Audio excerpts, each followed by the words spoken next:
யோகிராம் சுரத்குமார். ஜெயகுருராயா. வணக்கம் யோகி அன்பர்களே. நாம் செய்யும் காரியங்களுக்கும் பிரார்த்தனைகளுக்கும் உடனே பலன் கிடைக்கவில்லையே என்று சோர்வடைகிறீர்களா? கவலையை விடுங்கள்.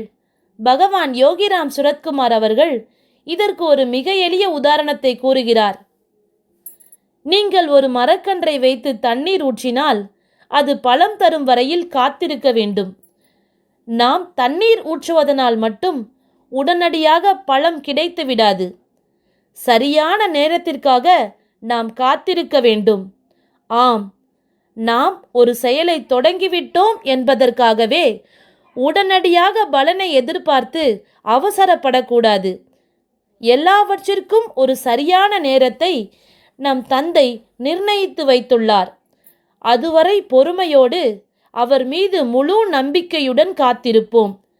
நற்பலன்கள் நிச்சயம் நம்மை வந்து சேரும். எந்த சோர்வுமின்றி உறுதியான நம்பிக்கையோடு அவர் நாமத்தை உச்சரிப்போம்.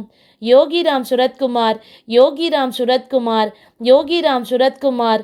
ஜெயகுருராயா. நன்றி அன்பர்களே. சர்வம் யோகிராம் சுரத்குமார். அர்ப்பணமஸ்து.